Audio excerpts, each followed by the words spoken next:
जय माँ इंद्राक्षी, जय अम्बे। इंद्राक्षी धाम में दर्शकों आप सभी का हम हार्दिक स्वागत करते हैं। जन्माष्टमी पर्व की आप सभी को बहुत बहुत शुभकामनाएं, ढेरों सारी बधाई। इस साल 6 सितंबर को या 7 सितंबर को हम किस दिन जन्माष्टमी मनाएं, फिर से ये कन्फ्यूज़न की स्थिति पैदा हो रही है।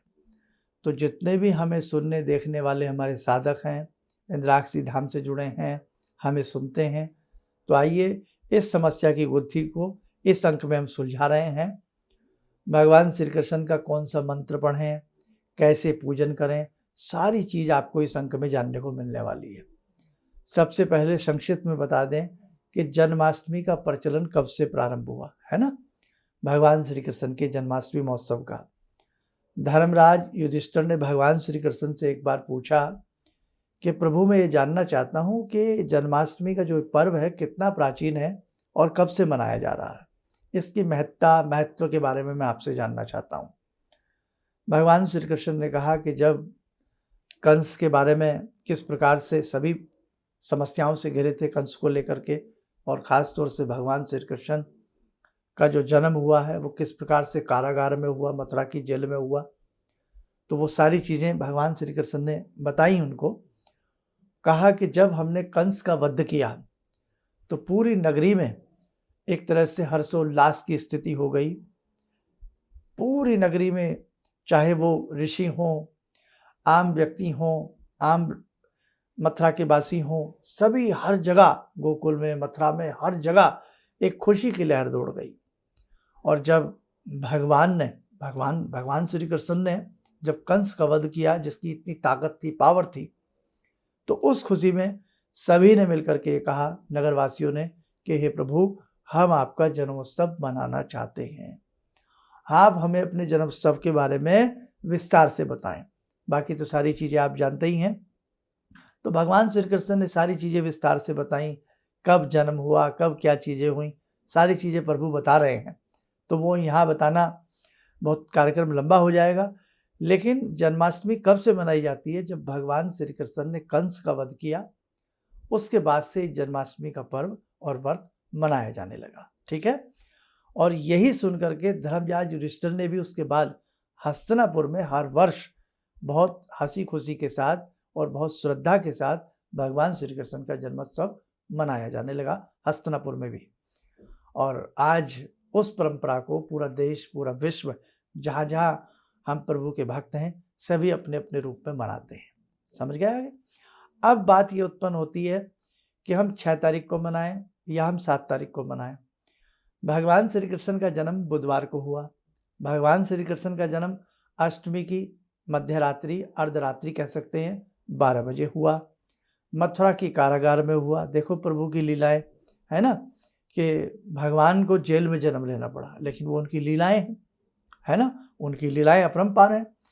और उस दिन नक्षत्र क्या था? रोहिणी नक्षत्र था। अब ये तीनों संयोगों की यदि मैं बात करूं तो ये तीनों संयोग हमें 6 सितंबर को प्राप्त हो रहे हैं। 6 सितंबर को रोहिणी नक्षत्र भी है। 6 सितंबर को अर्धरात्रि में जो है वो अष्टमी का भी योग है, सारी चीज़ें, और दिन बुधवार भी है। लेकिन अब आपने सुना होगा स्मार्थ और वैष्णव संप्रदाय, वैष्णवी लोग और गृहस्थी लोग के बारे में कहा गया है, कई शास्त्रों का ऐसी मत है। तो हमने बहुत सारा ये रिसर्च किया और उसमें हमने देखा कि उदय व्यापिनी जो तिथि होती है उसको कई बार जन्म तिथि के हिसाब से, जन्म के रूप में अधिक महत्व दिया जाता है। अब 6 तारीख को ध्यान से सुनना, 6 तारीख को शाम ही आ गई, एक तरह से दोपहर के बाद 3:37 तक, दोपहर जो मध्याह्न का समय होता है 1-2 बजे का, उसके बाद के हम बात कर रहे हैं 3:37 तक। ये 1-2 मिनट ऊपर नीचे भी हो सकता है अपने अपने सिटी के हिसाब से। 3:37 तक क्या तिथि है? सप्तमी है। अभी अष्टमी नहीं लगी, तो आज के सूर्य उदय में अष्टमी तिथि तो हुई नहीं, बुधवार जरूर है। और रोहिणी नक्षत्र भी प्रातः काल की सूर्य उदय तिथि में नहीं है। रोहिणी नक्षत्र कब लगता है? 9 बज करके सुबह 19 मिनट से रोहिणी नक्षत्र लगता है। ठीक है, अब हम आते हैं 7 सितंबर पर। 7 सितंबर को जिस समय सूर्य लालिमा लिए हुए उदय होते हैं, पूरे विश्व को प्रकाशमान बना देते हैं, उस बेला में अष्टमी तिथि उदयमान रूप में है और दिन के 4:12 तक है। लेकिन जन्म तिथि के हिसाब से सूर्य व्यापनी तिथि को भी बहुत महत्व दिया जाता है। भाई सूर्य उदय के साथ जो तिथि व्याप्त हो रही है, तो उसी तिथि में व्रत आदि वैष्णव के हिसाब से, गृहस्थ के हिसाब से, सबके हिसाब से रखना शास्त्र सम्मत भी है, उपयुक्त भी माना जाता है। और रोहिणी नक्षत्र भी सुबह उदय के हिसाब से है। अब मैं खैर आपको ज़्यादा इस डिटेल में ना उलझाते हुए आपको मोटा माटी सी मैं बात बता देता हूँ। 7 सितंबर को ही जन्माष्टमी आप सब लोग मनाइएगा, और 7 सितंबर को ही मेरे हिसाब से बहुत जगह जगह 7 सितंबर को जन्माष्टमी मनाई जा रही है। 6 सितंबर को भी जन्माष्टमी मनाई जाएगी, क्योंकि मध्य रात्रि में उस समय दोनों संयोग मिल रहे हैं। और 7 तारीख को भी जन्माष्टमी मनाई जाएगी। लेकिन यदि हम इंद्राक्षी धाम की बात करें, हम अपने रूप में बात करें, और सुबह की जो तिथि है सूर्य उदय के साथ, तो वो सूर्य उदय के साथ रोहिणी नक्षत्र भी मिलता है, हमें अष्टमी भी मिलती है। इसलिए हम अपने हिसाब से 7 तारीख को, 7 सितंबर को जन्माष्टमी का पर्व मना रहे हैं। हो सकता है ये वीडियो आप हमारा 7 सितंबर को भी सुन रहे हों, तो आपको हम एडवांस में ही सारी बातें बता रहे हैं। दूसरी बात, जो 6 सितंबर में जन्माष्टमी मना रहे हैं वो भी शुभ है, जो 7 तारीख को जन्माष्टमी मना रहे हैं वो भी शुभ है। दोनों ही रूप से 6 और 7 में शुभ है। 6 तारीख में स्मार्त के हिसाब से जन्माष्टमी है, और 7 तारीख में वैष्णव ग्रस्त आदि के हिसाब से जन्माष्टमी है। लेकिन ध्यान रखें, दोनों ही तिथियां शुभ है। आप 6 तारीख को मना रहे हैं, मन में भाव ना हो, आप 7 तारीख को मना रहे हैं, मन में भाव ना हो, तो तिथियों का कोई महत्व नहीं है। मन में जब भाव जागता है ना, भक्ति जागती है, तभी हमें कोई कार्य करना श्रेष्ठ रहता है। लेकिन फिर भी दोनों ही तिथियां हमारे हिसाब से शुद्ध हैं, शुभ हैं। आप किसी भी दिन मना सकते हैं। लेकिन हाँ, बहुत लोग ऐसे साधक हैं जो अष्टमी का व्रत रख करके सुबह नवमी में खोलते हैं कि भाई आज मेरे प्रभु की अष्टमी और मैं नवमी की सुबह व्रत को खोलूंगा या खोलूंगी। बहुत ऐसे साधक हैं। देखो भैया, साधना बड़े बड़े हिसाब से की जाती है। तो नवमी जो तिथि है, उदय व्यापनी तिथि, वो हमें 8 तारीख को मिलेगी। इसलिए उस हिसाब से 7 तारीख की आप जन्माष्टमी मनाइएगा। कोई दिक्कत ना मानिएगा, किसी तरह का कोई वहम मत मानिएगा। ओके, अब आगे हम बढ़ते हैं। अब सबसे पहले अब आइए थोड़ा जन्माष्टमी के भगवान श्री कृष्ण के जन्म के बारे में हम बात करें। भाद्रपद कृष्ण अष्टमी की रात्रि में 12 बजे मथुरा नगरी के कारागार में वसुदेव जी की पत्नी देवकी के गर्भ से षोडश कला संपन्न भगवान श्री कृष्ण का अवतार हुआ। भाद्रपद के कृष्ण पक्ष की अष्टमी तिथि दिन बुधवार एवं रोहिणी नक्षत्र के शुभ योग में भगवान प्रकट हुए। उस समय चंद्रमा अपनी उच्च राशि वृषभ में थे। पूर्ण पुरुषोत्तम विशंभर प्रभु का भाद्रपद के अंधकार में पक्ष कृष्ण पक्ष की अष्टमी तिथि को अर्धरात्रि के समय प्रादुर्भाव होना निराशा में आशा का संचार स्वरूप है। घनघोर अंधरात्रि और भगवान का प्रकट होना अर्थात उस अंधकार को मिटा देना, अर्थात हमारे संकटों का, हम जीवन में जिन संकटों से घिरे हैं उन संकटों का विनाश कर देना। तो भगवान श्री कृष्ण ने, विशंबर ने जो जन्म लिया, वो कष्टों को दूर करने के लिए, भक्तों के कष्टों को हरने के लिए लिया। उसी रूप में हम मध्य रात्रि में 12 बजे भगवान श्री कृष्ण का जन्मोत्सव मनाते हैं। 7 तारीख में हमें सूर्य के साथ उदय होते हुए रोहिणी नक्षत्र प्राप्त होते हैं, अष्टमी तिथि प्राप्त होती है। ठीक है, इसीलिए हम 7 तारीख को सब लोग मना रहे हैं। और मेरे ख्याल से मथुरा वृंदावन मंदिर आदि में भी शायद 7 तारीख को ही मनाई जाए। बाकी सबका अपना अपना मत है, लेकिन दोनों ही तिथियां शुभ है। अब भगवान श्री कृष्ण का जन्मोत्सव है, उन्हें छोटा सा घर में हिंडोला बनाएं, हिंडोले में प्रभु को झूला झुलाएं, है ना। डोरी पकड़कर किसी आसपास के मंदिरों में भी आप जाकर के झांकी के दर्शन करें, प्रभु के दर्शन करें। किस रूप में वो मिल जाएं कहा नहीं जा सकता। और कैसी सुंदर बात कि जो जगत के रचनाकार हैं, जो जगत के रचिता हैं, जिनके हाथ में पूरे विश्व की डोर है, और जन्माष्टमी की रात्रि में उनके पालना की डोर हम लोगों के हाथ में होती है ना। भगवान की डोर हमारे हाथ में है, लेकिन उस रात्रि में भगवान के पालने की डोर भक्तों के हाथ में होती है, और भक्त श्री कृष्णा श्री कृष्णा श्री कृष्णा बोलते हुए उस हिंडोले को हिलाते हैं। आइए कुछ पूजन से भरी बातें और आप लोग जानें। जन्माष्टमी के दिन आम अथवा अशोक पल्लव के पत्ते से घर को सजाएं, घर के द्वार को सजाएं, घर के दरवाजे पर मंगल कलश चित्रित किए जाएं।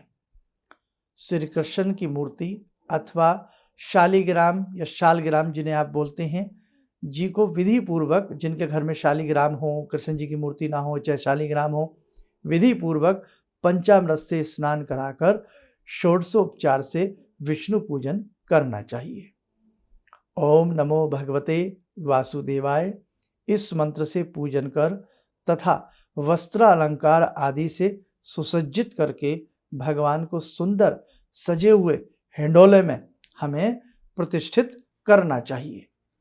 धूप, दीप, विभिन्न प्रकार के फल पुष्पों और नारियल, छुआरे, अनार, बिजौरे, पंजीरी, नारियल के मिष्ठान तथा नाना प्रकार के मेवे का प्रसाद सजाकर श्री भगवान को अर्पण करना चाहिए। जैसे गर्भ से जन्म होता है, वैसे ही उस रूप में बहुत लोग क्या करते हैं, हमारे घर में भी ऐसा किया जाता है। खीरे के 2 हिस्से करके बीच में से खीरे को खोखला करके वहाँ लड्डू गोपाल को गर्भात्मक रूप में स्थापित किया जाता है। दिन में खीरे का मुंह बंद कर दिया जाता है, आराम से उन्हें बिठा दिया जाता है। जैसे ही मंत्रों में घंटा, घड़ियाल, शंखनाद के साथ भगवान श्री का जन्म मनाया जाता है, उसी समय श्री कृष्णा बोलते हुए खीरे का मुंह खोला जाता है, और मुंह खोल करके भगवान श्री कृष्ण को शुद्ध जल से स्नान कराया जाता है। उसके बाद आप जैसे आप शिवलिंग पर स्नान कराते हैं पंचद्रव्यों का, वैसे ही उसी प्रकार से आप दूध से भगवान श्री कृष्ण को स्नान कराएं, उनके बाल स्वरूप को, और दूध से कराएं, दही से कराएं, घी से कराएं, उसके बाद आप शहद से कराएं, फिर आप शक्कर से स्नान करा करके, शुद्ध जल से स्नान करा करके, कुमकुम आदि से स्नान करा करके, शुद्ध वस्त्र से उनके अंग अवयवों को अच्छे से पूछ करके आप सुंदर से तरीके से उनको वस्त्र पोशाक आदि पहना करके हिंडोले में बिठावें, और फिर भगवान को भोग लगाया जाता है। भोग में नमकीन पदार्थ, मिठाइयाँ और बहुत सारे पदार्थों का भोग, जैसे जो भी आपने घर में बनाया है अच्छे से भोग लगाएं, लेकिन उसमें अन्न का भोग नहीं लगाया जाता। भावनाएं हैं कि बाल गोपाल प्रकट हुए हैं, तो बाल गोपाल अन्न तो नहीं खाते ना, जैसे घर में भी बच्चा होता है तो उसको अन्न नहीं दिया जाता, तो अन्न के अलावा जो भी अन्न ना हो, रोटी वगैरह नहीं, और सब चीज़ों का भोग लगाया जाता है। और जब आप व्रत रखते हैं, व्रत खोलते हैं, तो जो भोग आप अपने लिए रखते हैं, पहली थाली, वो भगवान के विराट रूप को लगाई जाती है कि भगवान आप इसे स्वीकार करें, मैं आपका ये भोग लगा रहा हूँ, आप इसे स्वीकार करें। बाद में वो आप स्वयं उसे ग्रहण कर सकते हैं। और हिंडोले में भगवान को झुलावें।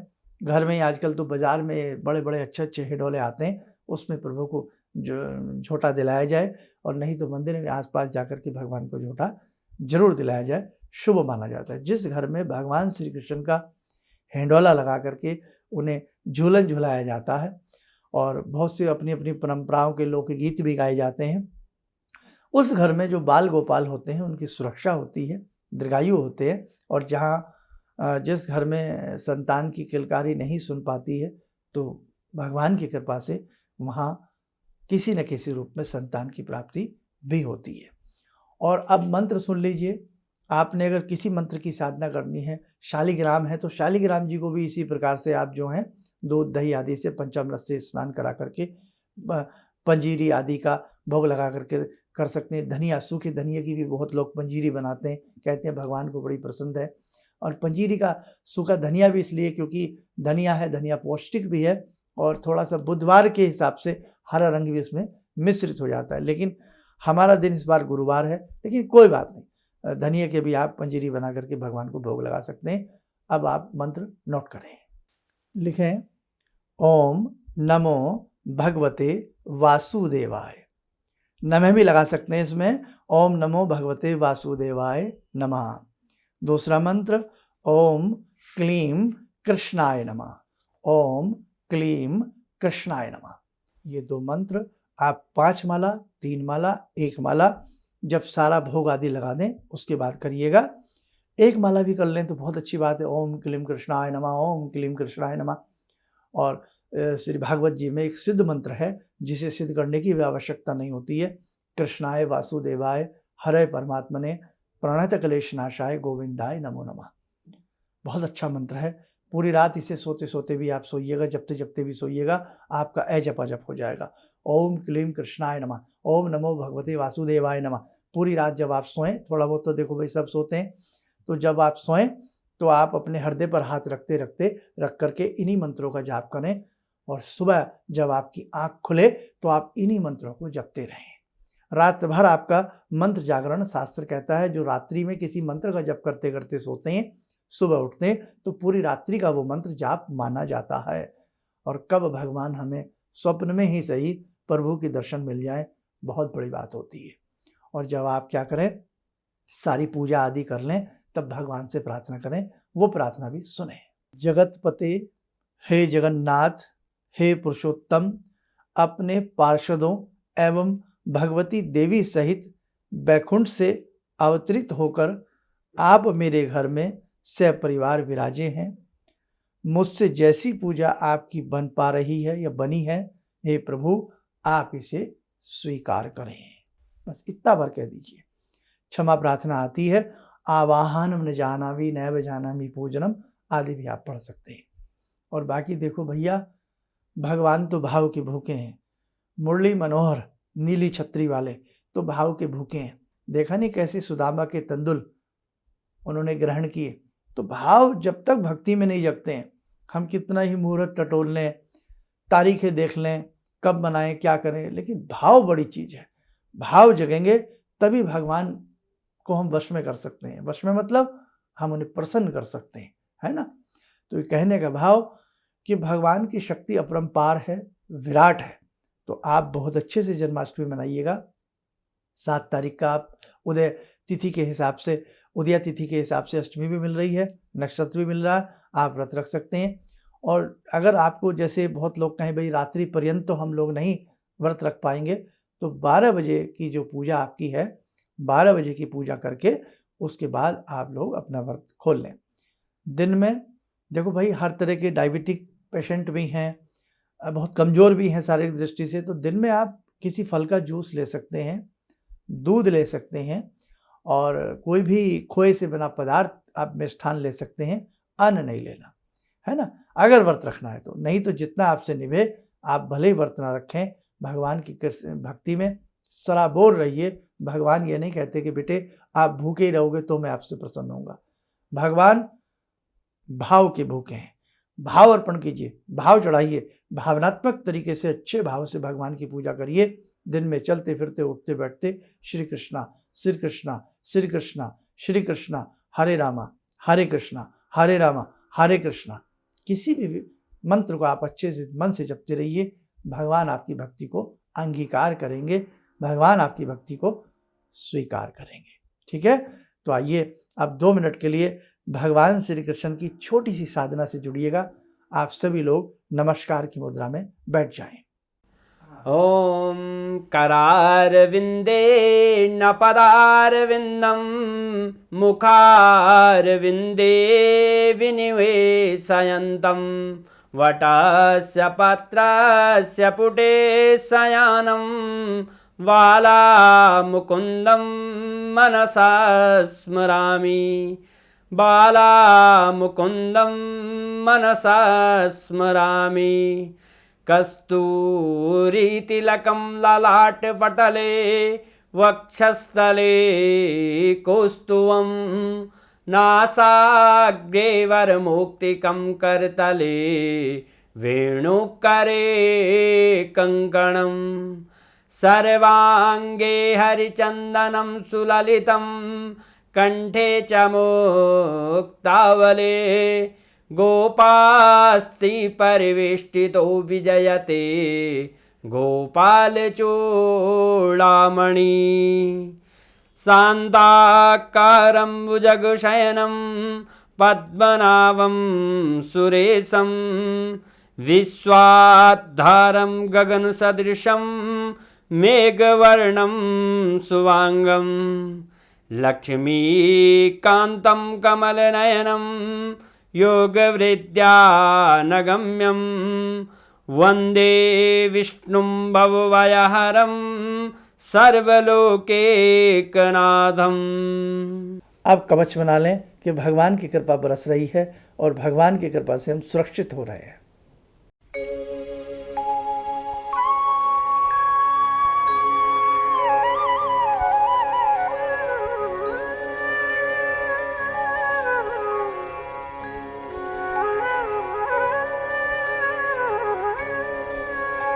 ओम बोलते हुए नेत्र खोलें, सामान्य हो जाए। भगवान श्री बांके बिहारी की जय। अब कार्यक्रम को यहीं पर समाप्ति की तरफ ले जाते हैं। कोई भी चीज़ छूट गई हो तो आप हमारा कार्यक्रम सुबह 7 बजे 2 चैनल पर आता है, इंद्राक्षी धाम और हमारे नाम से आता है जो नाम हमारा है। तो दोनों ही हमारे मुख्य चैनल हैं, दोनों को देख सकते हैं। और जैसे 7 तारीख की हमने बात बताई है तो 7 तारीख की सुबह भी आप हमारा चैनल देख लीजिए, कुछ बातें रह गई हों तो वहाँ बताने का प्रयास करेंगे। और 6 तारीख को भी आप हमारा कार्यक्रम देखिएगा। और बाकी भगवान की जैसी कृपा वैसे ही सबका अच्छे से वर्त होगा, आप किसी प्रकार की कोई चिंता मत करना, ठीक है। आप सब स्वस्थ रहें, सुखी रहें। इन्हीं शुभकामनाओं के साथ हम अपनी वाणी को विराम देते हैं। जय जय अम्बे, जय श्री कृष्णा। ओम क्लीम कृष्णाय नमः। भगवान से जुड़ो और भगवान को से जुड़ने का जरिया आपने बताया, बहुत अच्छा लगा, बहुत धन्यवाद। और सनातन धर्म को जिंदा रखने के लिए आप जो प्रयास कर रहे हैं बहुत सराहनीय है। हम लोग को मौका मिला है, हम लोग भाग्यशाली हैं जो आपके करीब आने का हम लोग को मौका मिला है। किसी भी समस्या के समाधान के लिए मिले प्रसिद्ध हस्तरेखा एवं वास्तु विशेषज्ञ प्रोफेसर धर्मेंद्र शर्मा जी से।